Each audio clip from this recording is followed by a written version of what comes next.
Case की हो रही है और केस ही डिपेंडेंट वेरिएबल स्टडी का जैसे है ना कि एचआरएम का रोल या कंट्रीब्यूशन नॉलेज शेयरिंग में क्या है। इसका मतलब है कि वो डिपेंडेंट वेरिएबल है हर जगह के ऊपर इंटरनल नॉलेज एक्सटर्नल नॉलेज फिर इंटरनल और एक्सटर्नल नॉलेज की शेयरिंग से जो है वो विद इन ऑर्गेनाइजेशन यानी जो ह्यूमन रिसोर्स है उसके दरमियान में अगर इंटरनल नॉलेज और एक्सटर्नल नॉलेज से मतलब है कि नॉलेज डेवलपमेंट या नॉलेज मैनेजमेंट होती है उससे इनोवेशन होती है तो आपके पास कॉम्पिटिटिवनेस आती है। वो चाहे क्वालिटी ऑफ प्रोसेसेस आए क्वालिटी ऑफ प्रोडक्शन आए ठीक है और बाकी भी जितने भी प्रोसेसेस हैं चाहे सप्लाई चेन हो उन सब के अंदर जो है वो आप कॉम्पिटिटिव हो जाते हैं। सो जो इसकी इम्प्लीकेशंस हैं जो बात मैं आपको बताना चाहता था वो ये कि जो भी आपका डिपेंडेंट वेरिएबल है या अगर क्वांटिटेटिव के एस्पेक्ट में कहूँ और अगर क्वालिटेटिव के एस्पेक्ट से कहूँ तो जिस चीज़ को जिस फिनोमेना को जिस सब्जेक्ट मैटर को हम एक्सप्लोर करने की कोशिश कर रहे हैं इंटर एक्चुअल में उस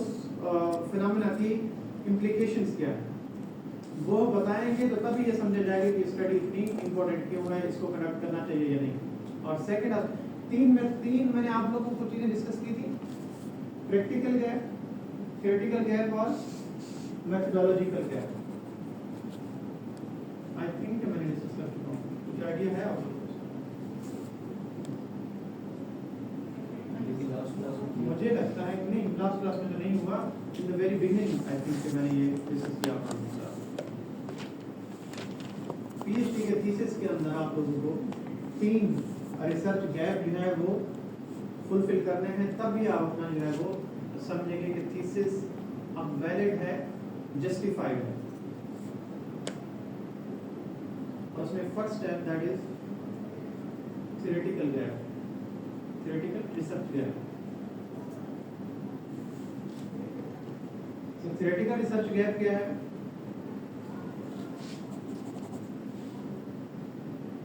कि एक ऐसा फिनोमेना जिसकी कुछ डायमेंशंस तो आपको मालूम है लेकिन आप कहते हैं कि नहीं मुझे इससे बियॉन्ड जाना है मैं और कुछ एक्सप्लोर करना चाहता हूँ। जैसे मैंने आपको शुरू में एग्जांपल दी थी कि आप सबको ये बात मालूम है कि आप चूंकि आप पढ़ रहे हैं और आपकी ग्रेडिंग पिछले 2 सेमेस्टर से अगर हो रही है तो आपको ये बात मालूम है कि सीजीपीए जो है वो इसको 3 फैक्टर से सीजीपीए आप कैलकुलेट करते हैं मिड टर्म के मार्क्स फाइनल टर्म के और इंटरनल्स के या सीपीएस के ठीक है या सेशनल मार्क्स के। तो इन 3 कंपोनेंट से आपका सीजीपीए कैलकुलेट करते हैं। सीजीपीए डिपेंडेंट है इन 3 के ऊपर ही। लेकिन एक और डायमेंशन है जो कभी मेरे ज़हन में आती है आप लोगों के ज़हन में भी आती होगी। मेरे एक्सपीरियंस के बाद ये पता चला कि जो स्टूडेंट्स को मैं देखता हूँ कि मैंने एग्जांपल आप लोगों को दी है मुझे याद है कि मैं जो यूनिवर्सिटी का स्पोर्ट्स डिपार्टमेंट है उसको भी हेड करता हूँ और मैं टीचर भी हूँ पढ़ाता भी हूँ। कुछ ऐसे स्टूडेंट्स हैं मैं जानता हूँ जो स्पोर्ट्स में भी और मैं जानता हूँ कि वो मेरी क्लास में भी हैं और मुझे पता चला कि वो जो स्पोर्ट्स में बहुत अच्छे हैं वो यहाँ क्लास में बहुत अच्छे हैं। और अब मेरी ऑब्जर्वेशन के बाद मैं इस नतीजे पर पहुंचा कि मैंने सर्च किया तो पता चला कि इससे रिलेटेड कोई स्टडीज नहीं है जिससे ये पता चले कि जो को करिकुलर एक्टिविटीज हैं वो स्टूडेंट की परफॉर्मेंस को बढ़ाती है या नहीं बढ़ाती। तो इसका मतलब है कि उनकी परफॉर्मेंस रिलेटेड यानी हम कहें कि सीजीपीए की बेस के ऊपर हम उसे मेजर करना चाहते हैं तो मेरे ज़हन में आता है कि क्यों ना हो कि को करिकुलर एक्टिविटीज का इम्पैक्ट स्टूडेंट्स की सीजीपीए के ऊपर देखा जाए और इन डेप्थ स्टडी की जाए और डिटेल स्टडी की जाए इसके ऊपर। इसका मतलब है कि अगर मैंने ये स्टडी की और मुझे पता चला कि को करिकुलर एक्टिविटीज को एक वेरिएबल कंसीडर किया जाना चाहिए स्टूडेंट्स की सीजीपीए को मेजर करने के लिए और इसका इंपॉर्टेंट रोल है तो फिर मेरे लिए एक नई डायमेंशन है। इसके अंदर फर्दर बहुत सारी डायमेंशन है गेम के पॉइंट ऑफ व्यू यानी हम उस को करिकुलर के अंदर बहुत सारी जो गेम्स हैं या डिफरेंट एक्टिविटीज हैं उनको हम एक सब डायमेंशन भी कंसीडर कर सकते हैं। तो इसलिए हमने कहा कि अगर हम सिर्फ को करिकुलर एक्टिविटीज को ही एक डायमेंशन कंसीडर कर लें और इसके ऊपर स्टडी करें तो इसका मतलब इससे पहले हम इसके बारे में कुछ भी नहीं जानते। यह हो सकता है किसी कंट्री के अंदर ये स्टडी कंडक्ट हुई हो लेकिन हमारे पास कोई स्टडीज की कंडक्ट नहीं हुई।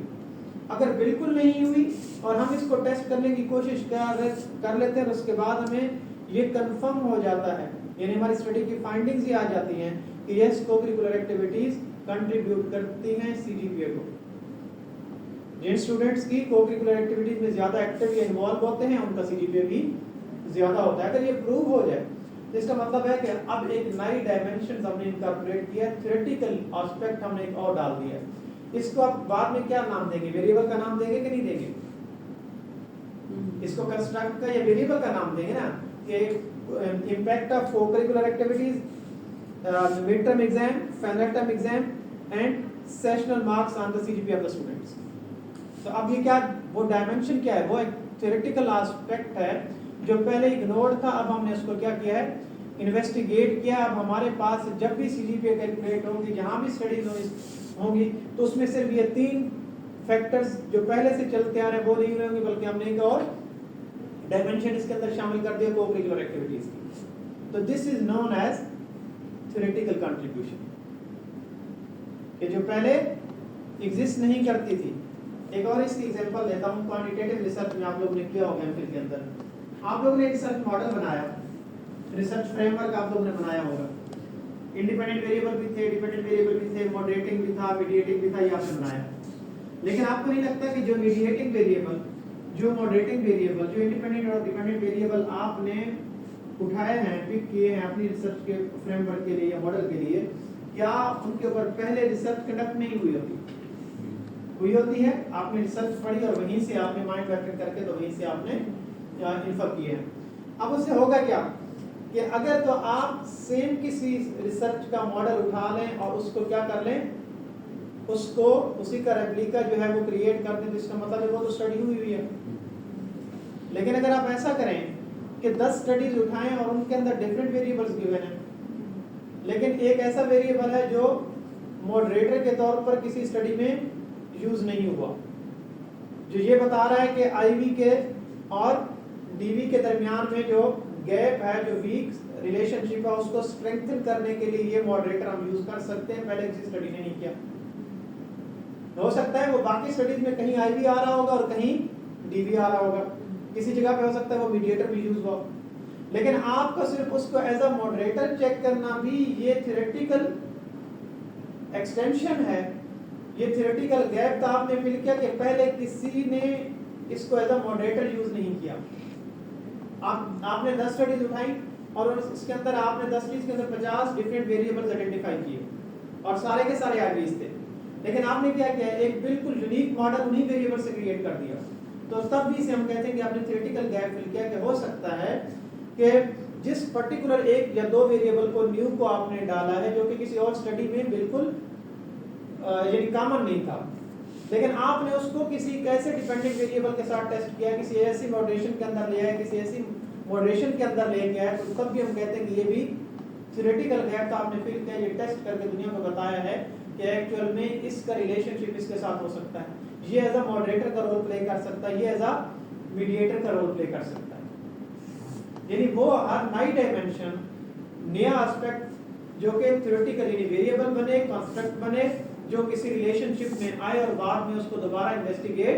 किया जाए, तो हम ये कहते हैं कि पहले ये नहीं हुआ और अब हम इसके ऊपर टेस्ट किया और ये वैलिड टेस्ट हमारे ये फाइंडिंग आई, और हम उस डायमेंशन को जब फाइंडिंग में हमारे पास कंक्लूड हो गया तो फिर हम कहते हैं कि हमने एक थ्योरेटिकल कंट्रीब्यूशन की है।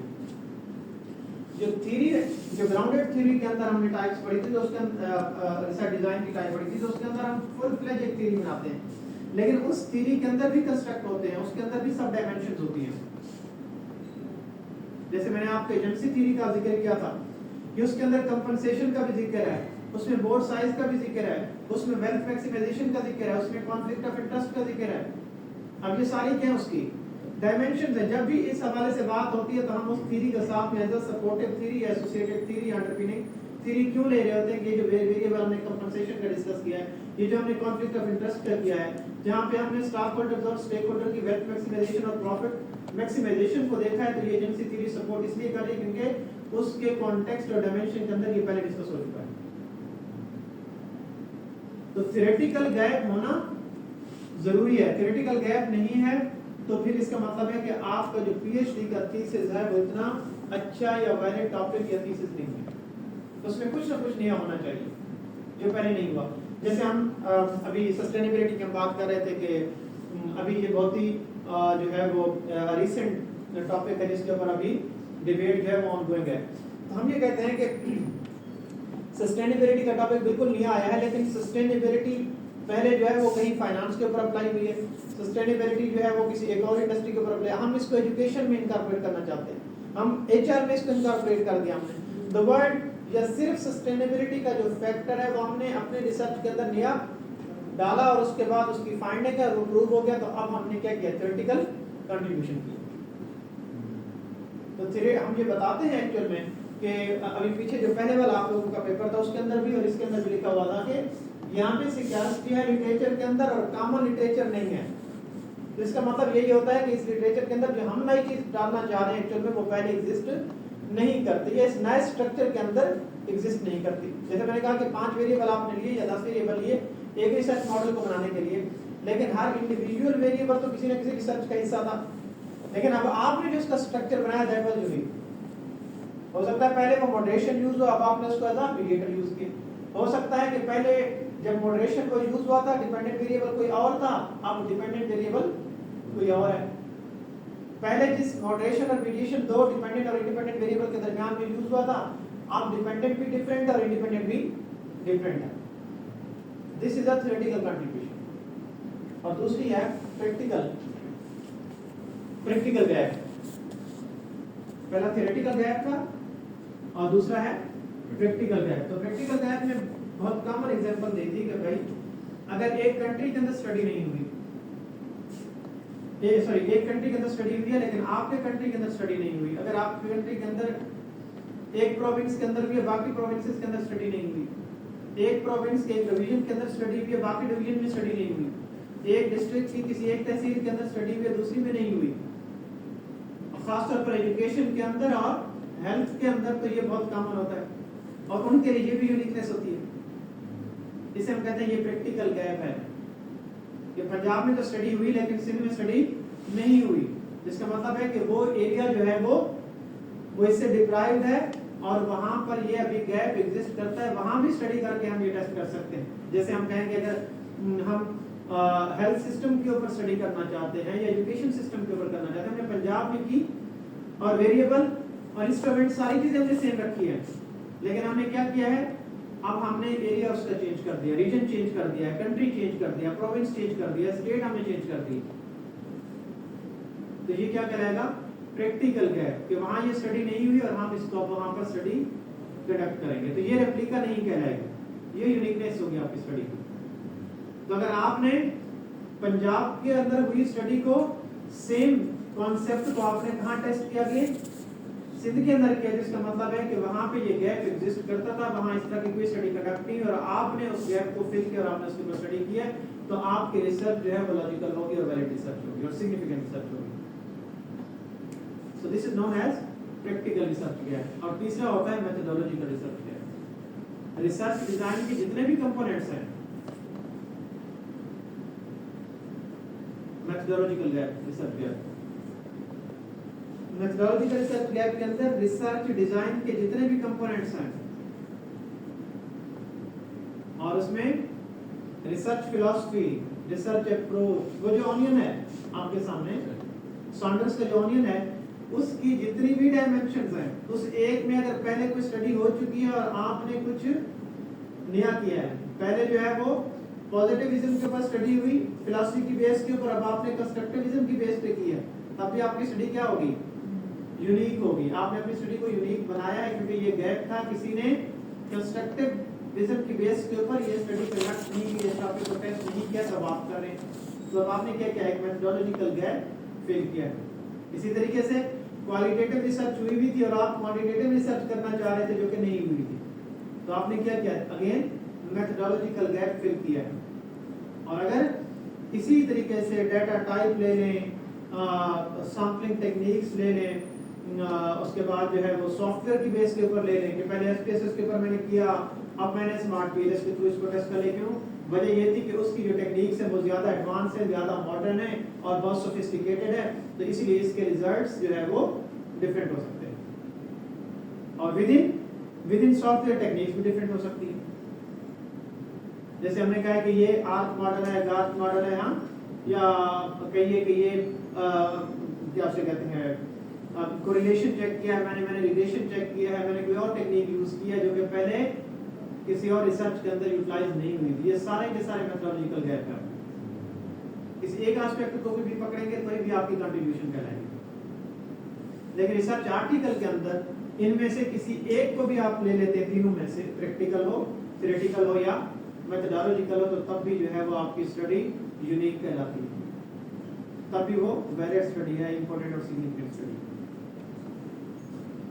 ओके, अब मुझे बताइए कि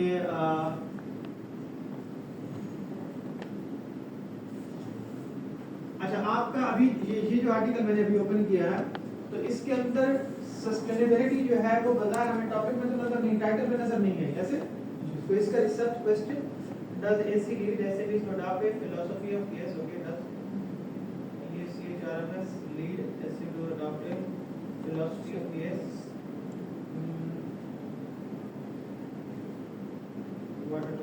characteristics of most platforms that sir इसमें लिखा हुआ है सस्टेनेबिलिटी ओरिएंटेड परफॉर्मेंस। ये यस सर, इसमें लिखा ये हुआ सिर्फ एक एस्पेक्ट जो है इसके अंदर सस्टेनेबिलिटी, यस सर लिखा हुआ है। ठीक है। तो इसी वजह से वो ज्यादातर जो है वो नॉलेज शेयरिंग के ऊपर जो है वो बेस कर रहा है। जी सर। ओके, और कोई स्टडी मुझे बताएं।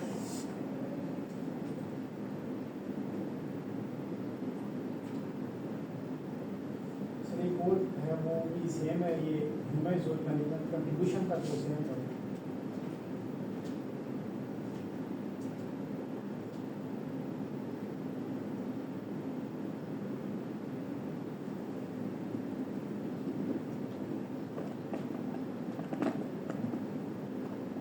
आप लोग जो है दोनों मिस और आप अपने इंट्रोडक्शन पढ़ें, जो आपके अच्छे पेपर्स आपने डाउनलोड किए हैं अच्छे डेटाबेस से, अच्छे जर्नल्स के, उनके इंट्रोडक्शन से पढ़ें दोनों, बल्कि कॉमन ही एक इंट्रोडक्शन पढ़ें जब तक मैं इनका एक्सेप्ट कर देता हूँ।